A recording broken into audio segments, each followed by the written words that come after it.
Hello and welcome to the short discussion on the suboccipital triangle, which is going to be located within the suboccipital region. So if you look at the suboccipital region, it's going to be the region that is limited above by the inferior nuchal lines that are going to be on your occipital bone.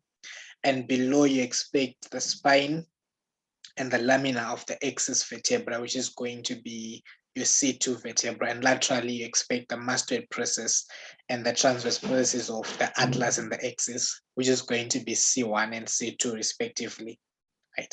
So for the suboccipital triangle, this is going to be a triangle that you're going to expect to find within this region. So it's actually a triangular muscular space that is situated deep in this suboccipital region of the neck.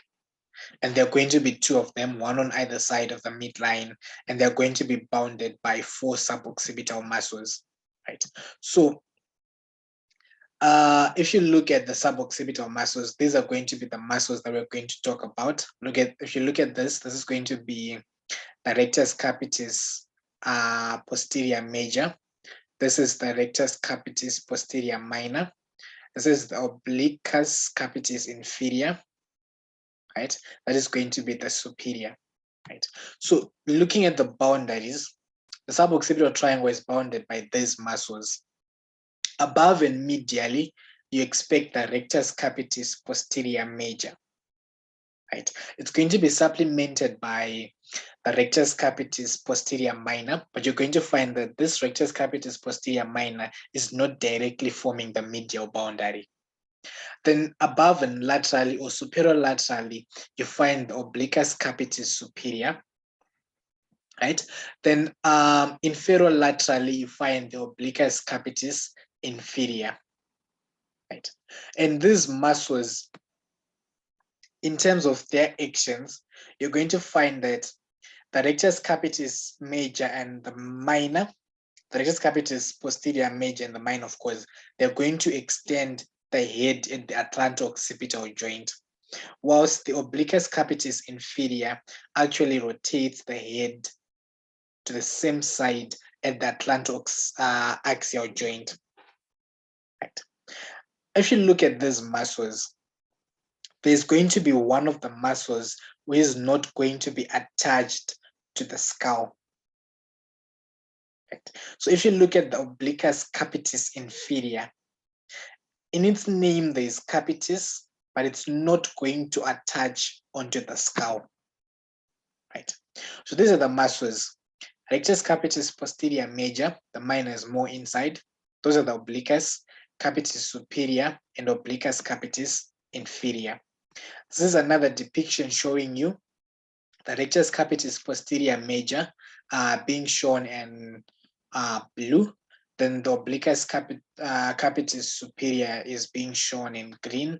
Then the inferior one is being shown in red. The more medial rectus capitis posterior minors are shown in this brownish orange color, right? So these are the muscles that are actually forming the boundaries of this suboccipital triangle. Then if you look at the floor, you're going to see the posterior arc of the atlas, which forms 2/5 of the ring that is going to be your C1 vertebra. Remember, it's actually shaped like a signet ring. Then in the roof, medially, you expect to find the dense fibrous tissue covered by the semispinalis capitis, whereas laterally, you expect to find the longissimus capitis muscle. Those are going to be the two muscles that are going to be in the roof of the suboccipital triangle, medially and laterally, respectively. Right.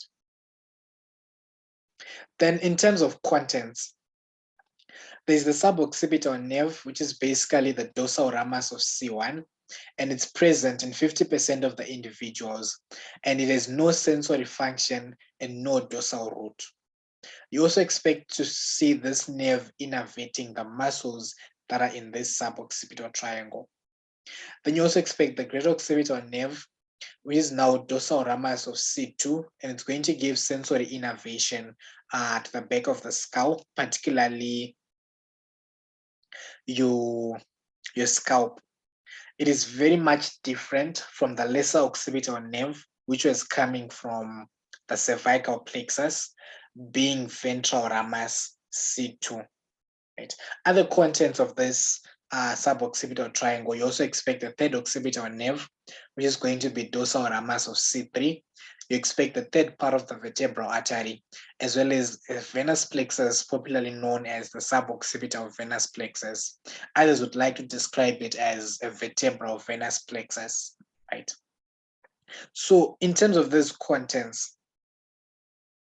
the suboccipital venous plexus actually joins or forms the confluence of a number of veins to include the internal vertebral venous plexus, the occipital veins, as well as the plexus of veins that are around the vertebral artery. Right. Then if you look at the greater occipital nerve, it is the thickest cutaneous nerve in the body. Right. Then vascular supply. The suboccipital muscles receive their blood supply from the vertebral artery and deep descending branches of the occipital artery. And innervation, remember we said it actually comes from the first cervical spinal nerve, right? Which is going to be your suboccipital nerve, right? It's going to innervate those muscles, right? So if you look at the nerve itself, it emerges between the vertebral artery and the posterior arc of the atlas, right, as it goes to innervate those muscles, right? Then that is the dorsal ramus. Its ventral ramus lies deep to the artery. And remember, it's going to join C2, C3, and C4 to form the cervical plexus. Then relations of the suboccipital triangle. The floor of the triangle is formed by the posterior atlanto-occipital membrane and the posterior arc of the atlas, and the vertebral artery and the dorsal ramus of the first cervical nerve lie in a groove on the upper surface of the posterior arc of the atlas. Laterally, it lies under the longissimus capitis and sometimes the splenius capitis. And medially, the suboccipital triangle is covered by a layer of dense adipose tissue, and it's actually deep to the semispinalis capitis. So this is a summary of the actions of the suboccipital muscles, which I talked about when I started the video. Right? So they actually extend the head at the atlanto-occipital joints. They're also going to be postural muscles, and they actually serve a much greater important function as postural muscles as opposed to being prime movers. So that's just about it. Pleasant viewing.